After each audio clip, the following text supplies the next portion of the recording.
Welcome back, my Queer Eye babies. This is Queer Eye Season 4, and honestly, they are taking us back to school, back to the 80s with all this breakfast club. So get that mousse ready, honey, because we're going to be snatching some weaves and making our hair all silky and smooth. Stay tuned.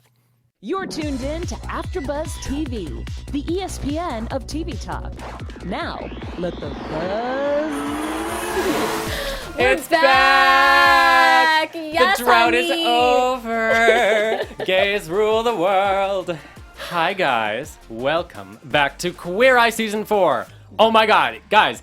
I don't even know where to begin with this because it's only been a couple of weeks since we stopped recording, but it's felt like a lifetime. I have missed my Jonathan Van Ness. I've missed my Anna Kay. What's up, right guys? here. So happy to be back. My faithful co-host, and I'm your Always here. moderator, Brendan Haley. So again, welcome back. I hope you guys enjoyed the episode. If you haven't watched it already, you definitely should.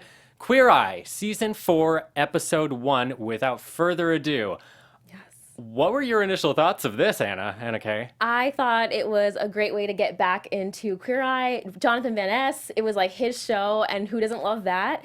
And I just thought it was fun, uplifting, the band, everything was great, you know? It was like good energy in the show. Yeah, and you can definitely tell that, especially with someone like Jonathan. And this entire episode takes place in his hometown, Quincy, Illinois, which Sure does. has a painful quality for him, I think. He was bullied in school, and obviously when you're Jonathan Van Ness, you have a boundless personality. So much fabulous. Yeah, you're gonna probably accumulate some haters. I think there were people on social being like, he's so extra, and that's not okay. Honey, he's a star though, right? He's Am a I right? goddamn Like, he's star. a star. He has so many things going on. So, like, let him be extra is what I have to say. Exactly. And guys, before we get into the episode, I just want to say I'm very excited to announce that I am joining the Fab Five. It's the Fab Six now. I love it. Yeah, I'm a Queer Eye. I'm a Queer Eye member. I'm not crazy. Anyway, all of the feelings aside, let's get into this episode. Without further ado, shall we? Oh, okay, Queen. See what I Okay. did there? I see you plugging it.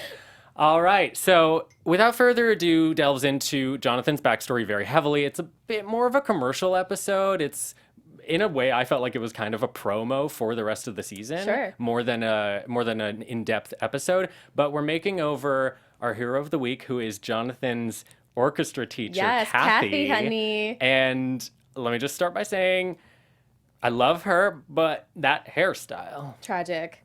She hadn't done anything. I think it was like 26 years. He knew her for 26 years. They said at the top of the episode she has had that hair and that sense of style since the 90s. Since the 90s. So long. I mean, first of all, no one should have a mullet No. ever again. Unless you're on Stranger Things. Unless you're on Stranger Things. Unless you're playing a character in Yeah. an 80s show.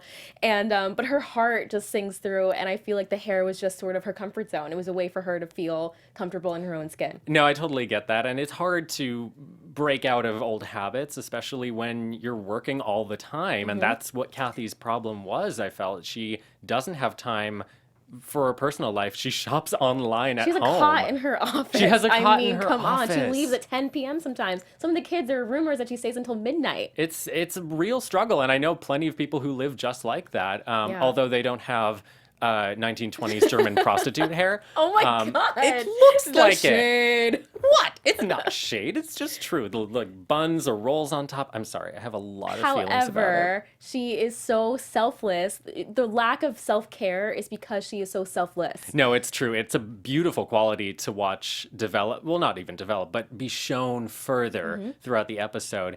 And Jonathan, what did you think about him coming back? Because it's so intimate, but also so fabulous at the same time. There's an assembly, and they're celebrities in this small town. Yeah, and Jonathan fits right back in with the cheer squad. You know, he was practicing those moves for some time to get it all right. I thought it was great that he was opening up. I mean, he has no problem opening up in the show. He opens up every episode, but it was nice to see more about his background, where he's come from, and the duality of how influential the school was for him, especially Kathy and the band, and then also the painfulness of being in high school and being a queer kid in Illinois. You know, Yeah. it's like a tough situation, and I like that he addressed both sides of that. So it wasn't all negative, it wasn't all positive. That's life, you know. Yeah, and he has flaws. He's a human being, so I thought it was a really cool moment later on when he just starts getting a little emotional. Yeah. You know? But he's not the primary focus of this episode. It is definitely He wants to be. Kathy Diva Dooley. Yes. I love that name. And we start by getting like a tour of the school. We see that the Fab Five have taken over the comm system. So we're getting a lot of Breakfast Club flashbacks, a lot of 80s references. What was your, like during the episode, I had so many moments flashing back to my high school experience. I wanted to ask you if you were having that too. Kind of. I mean, my high school was so different. I went to a magnet art school, a performing arts school. So we definitely had we had a drama club and music and stuff, but we didn't have football at my school. So we had no band. We had a cheer squad that was a spirit team, just to have something. But it was very different. And it was a very socioeconomic, mixed, liberal school. So I didn't face the same, I faced stuff as a kid, growing up in predominantly white neighborhoods. That was a challenge for sure for me. Right. But it wasn't the same separation of the band geeks and this and having everything so separated. And I don't have a young queer experience, so I can't even imagine what it was like for Jonathan to have that. Yeah, I mean, what did you think about it? Well, my perspective, I obviously was very much a queer kid, hella gay, as they would say. Had you come out by high school? No. Well, I was in and out. I have a very messy coming out story, but I was also working at the time. I was acting and building sets for a bunch of local theaters, so I was both in school and then also homeschooled to accommodate for the work schedule. But it's the experience of figuring out where you are and who you want to be. And if you're in an environment that is maybe not so nice to you, whether it's because of your skin color or your sexual orientation or your identity or whatever, that's going to damage you, and you have to work out of that. You have to work your way through that. For sure. And that's a universal thing. Yeah. And that's why I think I love that our hero is Kathy in this episode, because she is someone that's championing people being different and being who they are and having expression, musical expression and theatrical expression. So I think it's so important that we celebrate people like Kathy, because teachers are the first touchstone for kids' self-esteem, and I love that Jonathan, collectively they all chose, but Jonathan really wanted to embrace and celebrate her as a public school teacher. Exactly. And I also love the fact that the entire episode is built around the fact that she has started these fundraising campaigns for all of these arts programs that these kids need, and they're outlets for self-expression, to emote, as she says later on. And while we got all of that niceness and intimacy with her and JVN, we got Tan and Antoni and Karamo teaching the youth of USA. Yes. What did you think about, in particular, I want to talk about Antoni teaching these kids how to cook. Oh my gosh. Because Antoni has been too much lately. He has been thirst trap on Instagram. It has been just, his stardom is just getting so big. But at the same time, I love him. No, I love him too. But at the same time, I'm glad that he's finally making something that's not an easy bake oven recipe. He's actually trying to teach people how to make a meal. But my favorite part of his personal segment was the kids just did not seem interested. I felt like I know. Someone from Netflix was like, you need to laugh right now. No, you need to laugh right now. Right now. Yeah. Right now. Yeah. I did like, though, that he was very practical, because he's they need to make money, right? Kathy talks about how they are self-funded and how basically the money from this one Oktoberfest fundraiser pays for the entire year of musical programming. That's insane to me. You know how expensive equipment is, and the space, and to have performances. And so it's truly amazing that she's been able to do this for so long kind of on her own. And I like that he was like, okay, what ingredients can we take that are cheap and reproducible, and we can make this easy dish that's delicious and charge the highest price, the $4. So he's like, potatoes, cheese, the Blue Devil spin was kind of cute with the blue potatoes, I thought. Blue Devils are the cheerleaders. Yes. School pride. So I really enjoyed him being a little bit more creative and thinking about how it would apply for the benefit of Oktoberfest and Kathy in the school. Yeah. And also we got Tan giving a little bit of side-eye to Kathy on her style. Yeah. I don't know if y'all picked up on it, but there was a moment where she was showing him her wardrobe, and he does an eye roll. in the episode. Screenshot it if you see it. Tan's Comment below. sassy. People He's think Tan is like sassy. so sweet and cute, which he can be, but he's got some edge to him for sure. That's my favorite part of that's why I love him. Yeah, he's my so cute. favorite. No, 35 years in the same style. So she's been wearing the same clothes. She gets home exhausted. She says she wakes up in the middle of the night and goes on home shopping networks and orders stuff, which I don't think is particularly healthy. But No. anyway, it's her life because that's what she's able to do when she has time for. So I really appreciate Tan coming in and wanting to help her out. I mean, we had differing opinions watching the episode on the initial style choices. What do you think about what Tan did at first? See, she looks what Tan did with her. She looked like a suburban mom, or I think I said to you, she looks like the lead of the First Wives Club reboot or something. Could be worse. Yeah, it's not a bad No. thing, but there's definitely, I also was in high school choir, and that's what every single faculty member, every single mom looked like, so it just was very triggering for me. And I was fine with it. I love what she ended up wearing for Oktoberfest. I personally was not a fan of the initial outfit with those like loafers. The loafers were cute, but not with like the stockings, and then such a boxy long jacket. The camel jacket was not for me. She'll look great on the cover of JQ. Or J. Crew. J. Crew or GQ. It I doesn't can't matter. speak today. But yeah, I love what she ended up wearing for Oktoberfest. That like charcoal gray colored turtleneck with the overcoat. I thought she looked so age appropriate, but still youthful and professional, respectable. 'Cause she's commanding a lot of attention. Yeah. I mean, she was on the back of the car. She was queen of the parade. So it's important that she embodied that spirit. Well, the thing that really pushes her into this new persona, the new Kathy, was not so much the outfit, but rather the hairstyle. Because that's JVN's territory, and you were gagging the entire time. He cut it so short. But she looks so much younger. She looks at least 10, 15 years younger afterwards, and the color is revitalized. She just looks fantastic and alive. Yeah. And it's so interesting to me how people get emotional by a haircut. It really messes with you. Well, especially, I don't know if it's the same for men, because I feel like men tend to wear their hair shorter generally. It takes a long time to grow long hair, and like she talked about, I mean, I think I even wrote a quote how she said, hair is part of your identity, Kathy says. And so that really manifests in her emotion, because she's been hiding behind her hair, and her hair has been her identity for 35 years. It's a long time. Yeah. You know, and so I really do feel like it was a shedding of the hair, but also her being free to have people see her for the person that she is, aside from being this servant to the school. And she talks about being the daughter of veterans and how she grew up with self-care meaning selfish. And the Fab Five collectively have had to unravel that. And I think that's the most beautiful part of the entire episode. I really connected to that because that's how I was raised. I feel like a 40-year-old person on the inside. I'm 22.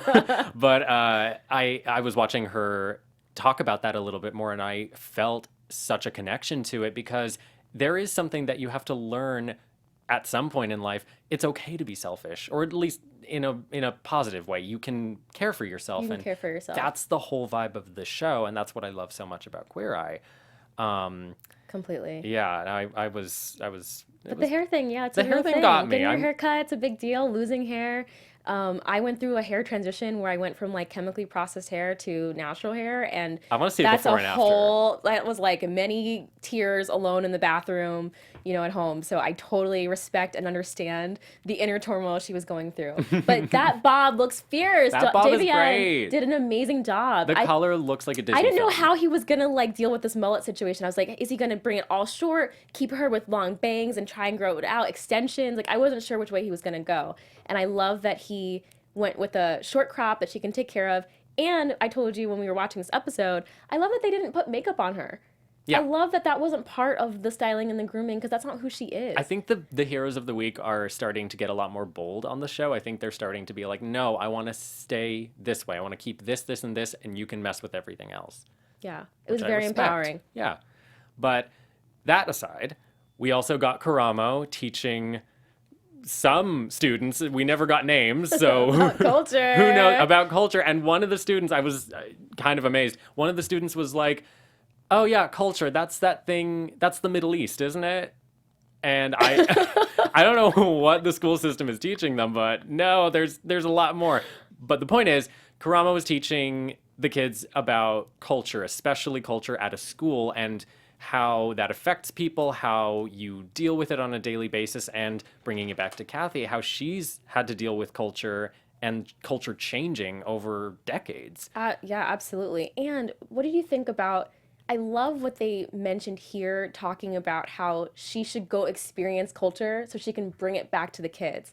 And I love how she came to that realization her own through talking with the kids. So she's like, yeah, if I was able to go hear more music or see plays, that would be an asset to the kids. But she's so damn busy being everyone's mama and trying to help the school and fundraise and teach. And she has a cot and she's staying till 10. Who has time to go do anything else? You can't be the mom for everybody, sadly. Yeah. You can't do it all. You can't put the world on your shoulders. Yeah, who has time to do that? She's exhausting herself. Bobby has time to do it because we don't see him at all in this episode. Guys, I feel so bad. He popped in for the renovation of the teacher's lounge. I was writing notes. I literally was like, Brendan, Bobby's in this episode. Like, I forgot about it. I would have missed it had you not done that, because I was writing down a note and then he's only there for a second. But I was happy that he was making the students do the work. Absolutely. He wasn't bringing in construction workers. It was all the students. So there is something a little personal about it, but also he knows how to dole out some punishment, question mark? Do you think it's punishment? No. I thought it was sweet. Kathy is so revered at the school that I think the students were like so happy to finally be able to thank her and give her something. Yeah. I didn't see any black cabinets though. I know, that was my issue with last season, you guys. Every episode. We did get an American flag. We did get an American flag. Yeah. In color, not black and white. That's true. Yeah. Very Bobby. At least it was oversized and went with the sort of Americana Midwest theme of Illinois. So exactly. I was okay with that. Yeah, I wasn't mad at it. But after all is said and done, we finally bring the new and improved Kathy back to the school, back to her husband, who... Oh, yeah. Gary was loving it. Feeling her. I made a very inappropriate joke earlier, guys. I said, first time he's been excited in many years. Interpret that how you will. He was so excited. He was. It was like, sweet. You look beautiful. Like, you could tell. He was, like, rubbing up on her. Yes. Yeah, so there's going to be some sparks flying. But it was sweet. So my favorite moment of the big reveal was Kathy losing her mind over a coffee maker. Oh my gosh, in the teacher's lounge. Yeah, and I drink coffee now, so I get it. I didn't She when was we were so recording excited. last season. She was so excited. I know, there were so many things. The lounge, I love, had 2 refrigerators, giant refrigerators, 3 microwaves, all low, and it was so warm, friendly, accessible, obviously had the touch, and they did the reveal calling it, what did they call it, Kathy's Den? Oh, Kathy, wait, no, I haven't. I wrote it down, I know. Dooley Den. Dooley Den. Dooley Den. Dooley Den. So I just thought it was such a beautiful, sweet touch, and with all that going on, yeah, she was just like, guys, we have a coffee area and coffee machines. So it's hard to believe that was lacking before, but yeah. I'm happy that her coffee dreams are fulfilled. Yeah, you know? and it's rare, I feel, that we get episodes where both the personal reveal and the location reveal are equal in amazement. Like, we got a before and after for her look and the teacher's lounge, and they're both night and day. Spectacular. Where we've seen sometimes the people can look better, or sometimes the location can look a little better. Oh, the shade. I'm not being That's gonna be like our new, like the new sound effect for you. The shade. Yeah, so I was really happy about that. I felt like there was consistency. And what we've been working towards this whole episode over the course of 3 days, I believe, is Kathy being honored as the Grand Marshal of this local parade for all of her advocacy, her fundraising, her dedication to the students and the school. And we get this big coming out moment where she is revealed on the football field. The cheerleaders are tossing those pom-poms, and she's walking down like a damn rock star in that coat, in the long coat that I love so much. That I love so much.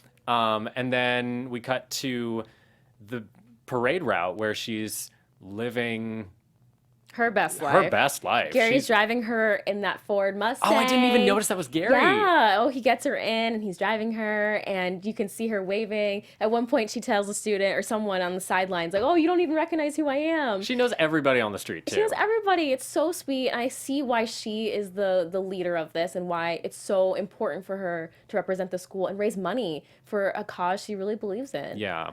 I thought it was a good way to tie it together because we have these people in different communities that we hoist up. And it's nice to know that there are people who are in that position that are good because there are plenty of people in Los Angeles that are not. The shade. The shade. I'm going to be the shady one of the group this year.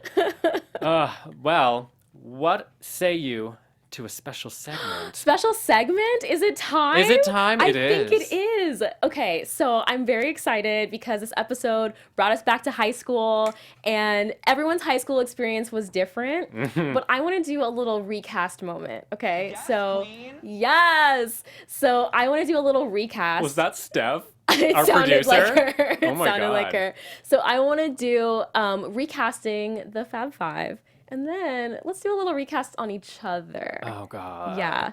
So let's fit these guys into who they would be in high school. JVN, I feel like like superlatives? yeah, superlatives we could do, or we could do like what group, what clique would they be in? I'm going to be good at this. You want to do clique? Let's do it. Okay. Okay, JVN. JVN, I feel like as they are now, right? Yes, Okay. but like putting them in high school. I feel like JVN is such a jack of all trades. I feel like he could be in any group and thrive. So I'm not too worried about him failing in any situation. I would say maybe like, it's so hard to not say band or cheerleading. I know. Maybe Oh, debate? yes, that could be amazing. I was gonna say theater costume department. Work bench. Like fabrics, Oh, yeah. making like amazing, like a cape moment, like a, that could be fun. No, you're not Dude, buying it. No one's buying it. No, I was like thinking, what about cooking? Do we still even do that in school? I did think- when I was there. Well, clearly, Antoni was in a cooking area in the Oh, that's school, true. so I guess they do in that part of Illinois. Yeah. in those public Speaking schools. of Antoni, I feel Antoni. he would definitely be like the sweet jock. The sweet jock. Yeah. Oh my God. He'd be on the track Okay, team. I'm gonna cross gender lines and say he would be cheerleading captain, cheer team, blonde. Oh, that like, works too. The rich bitch, like yeah. the fun, beautiful. He can't wear a shirt. He can't Ever. wear a shirt. No. He'd live in a bikini. Yeah. His pom-poms are his abs. Just shaking it. Exactly. Okay, what about Tan? Tan baby. Ooh, Tan. Actually, I'm thinking debate again. I feel like he'd be I really would good say at it. debate too. Maybe science, like a science geek. Like a little mini debate, science-y, I math. I see him in like Spelling bee champion. Oh, yeah. Spelling bee Spelling champion. bee. Yeah. He's so eloquent with his little accent. I feel like he knows how to spell everything. also the little pictures during the end credits of the episode The best. showing all of them from high school. He is precious. Precious. He looks I feel like he an was doing American Girl debate. doll. Yes.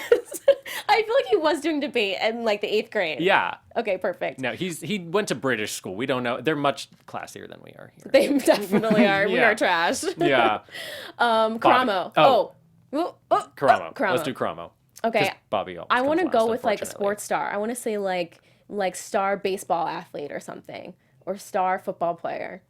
I don't know. I think there's a geekier side to him. I'm thinking like arts geek. Like he was a Okay. painter. Okay, I see it. Yeah. I do like his like physicality though, and he's kind of like, even though he's on the show, he kind of represents like a man's man. Would you So- think something like shop?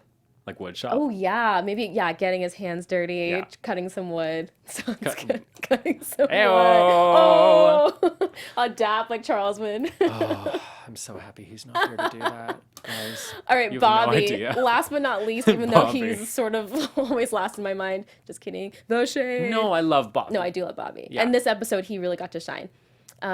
What would Bobby I keep be? thinking debate, and it's not fair. It's not fair to my own mind. No, Bobby he was definitely like the secret popular kid. Like he always knew how to get someone into a party. Okay. So Maybe he would be. Do you think Bobby could have been like the bad boy because he's so Yes. like squeaky Oh, I clean totally now? see it. Like maybe he was like He was the doing leather hard jacket. He was drugs. doing hard drugs. he was like, oh yeah, do you want a Coke? Oh yeah, it's not the drink, honey. It's Oh not my diet, God, honey. I can't. Maybe he was like staying out late past curfew. No, he picking definitely people he didn't up. have a group. He was just the cool kid. He was the cool kid. Yeah. Yeah. And now he's like cleaned up. He's like married and like, Yeah. doing interior design and cleaning things He moved up. to a new city, got a new name. Exactly. Here we are, Okay. Queer Eye. Okay. What about you? I'm gonna let you decide that because for Okay. me, I was a theater kid. Okay. That's where I was. So based on what you know of my fabulous personality, where would you put me? You know what? I want to say that you work closely with like the principal and like the administrative office. I think you were like goody, like a good kid, you were probably on honor roll all the time. And like, yeah, that's I mean, exactly. Yes. You're not wrong. But also, I threw down quite a few times in school. Threw down. When I had a girlfriend, yes, it was once in my life. I had 3 girlfriends at the same time, and we were all okay with it.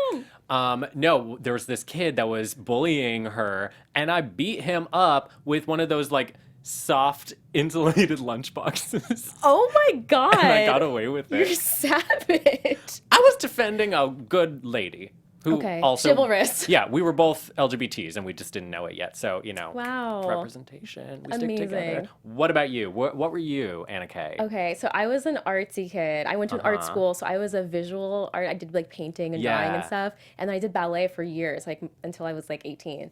So So she can move. I mean, these days I don't know, but so yeah, I was definitely like already in sort of like an art world. But I always wished that I could have been like more of like a sports star or like a sports person because I like did ballet, which was definitely physical, and I played tennis and stuff. But I wanted to be on, like a team.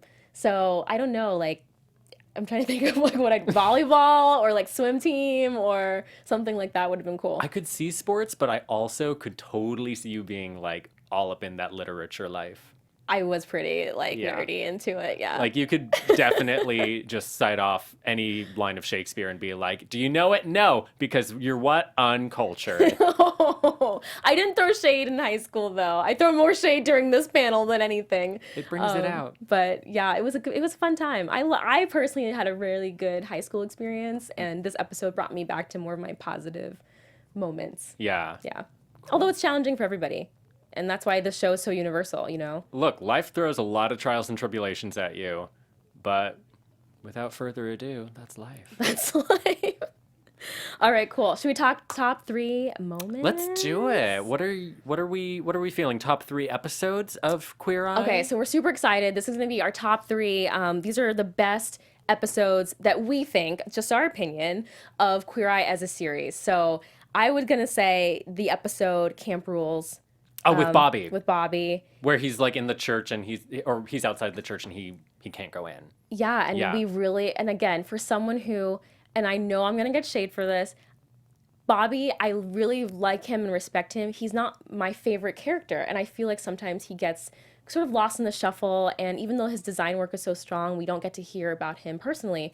And I love this episode, him opening up about his religious background, growing up, coming out, his family issues, and what the church meant to him, and then through the episode working through that with our hero. Yeah. That was amazing. No, I love that. I'm also going to add Black Girl Magic. Yes, From number last 2. season. I was Black Girl absent for Magic. the episode, but I watched it on the same night and I bawled. Oh yeah. That was such a hard-hitting episode. I can't speak to being a lesbian, but I can speak to being gay, and you want to be accepted. So when your world just falls apart around you, like how do you pick up the pieces? How do you find the strength to move on? And it was just a beautiful episode about self-acceptance, self-love. I don't know. Absolutely. Jess was one of my favorite heroes in the entire series. And to see her trajectory since then is She's such a blossomed. privilege. She has fly little bird fly. Yeah. She has just been blossoming all over the place. Christina and I did this panel on Black Girl that's Magic right. together. Yeah. So it was season 3, episode 5, and we both cried. I mean, I didn't think I was gonna cry again, but it just touched me. And again, I don't have an LGBT experience, but I have a Black experience and I have a female experience. And so anyone with like who is a minority in some Exactly. regard, you will understand. Exactly. There's mutuality there. So I feel like regardless of what it is, you find a way to get to these heroes. And that episode, to me, really showed what the show's all about. Yeah. Yeah. All right, number 1, I'd say Sky's the Limit, season 2, episode 5. With The trans guy. Skylar. Yes. Yeah. This is the epitome of Queer Eye. To bring like this type of content, I'm like getting trippy just thinking about it. Bringing this kind of content to TV and showing what this experience is like. Skylar had just had top surgery and was transitioning and completing his transition. And I just thought, what a beautiful way to really highlight the show's theme of self-acceptance and growing into yourself. I love how Yeah, what'd every you think? single hero we have has blossomed in some regard. They all have, and that's what the show does. And some of them have even reached out to us on social. Yes, it was talked very about it. exciting. Yeah, it was really exciting. Jones Barbecue people. We had a bunch of Jones people from Barbecue last and Foot Shouting out my my Queer Eye host brother, Charles. Connolly. Well, do we have any news and gossip? I think we do. Just a little one. Are you ready for it? Yes, we're very excited. Shall we say it at the because- same time? Okay. Queer Eye Season Season 5 is coming! It was renewed! Yes, and it will be taping in Philadelphia, which is very exciting. We've been wanting a little bit more of a change of scenery. I love Kansas City, but like I want to see. We want something more. I want to see what Queer Eye is like in a metropolis. in a city. And That changes a dynamic. It takes a lot more of a mainstream approach, and I want to see what that's like. yes, and I might be aging myself, but dare I say, for the people who have watched Queer Eye original with Carson Kressley and Tom and Felicia, all of them, I think the city vibe of Philadelphia for season 5 of Queer Eye will be similar to what the original show was like. And I, as an old fan and a new fan, am very excited about that. I like that. So I'm excited. that's only for my diehards out there who've seen it all. Yeah. Ooh, was that a little shade to our viewers? No, I'm kidding, I'm excited kidding. because I know there's a bunch of people that are like me and I'm nerdy just here to about Queer cause Eye. drama. You I'm not- are the shade. This is what it's going to be like for season 4, so buckle up. It's going to be a bumpy ride. Get ready. I know. So yeah, really excited about season 5. Gonna be in Philly. Anna Kay, where can everyone find you? Guys, I'm Anna K. Thomas. I can't believe we've already gone through episode 1. It's Oh my crazy. God. You can find me on all platforms at Anna K. Thomas, but especially Instagram. That's my favorite. Yeah, she's not lying about that. She's fierce. And I'm Brendan Haley. You can find me at Brendan Haley on Instagram, Brendo Hales on Twitter, and here at AfterBuzz TV doing all sorts of sickening shows like Pose for FX. And until next week, or next episode, bye guys! Love you guys. Love Mwah. you! Love is love! Love is Our love. founder, Kevin Undergaro, and me, Maria Menounos, would like to thank you for tuning in to AfterBuzz TV. Remember, we're not just the first, we're the biggest in the world, and we're the only destination for all your favorite TV shows. Whatever you crave, we've got it. So go to AfterBuzzTV.com and check out our lineup.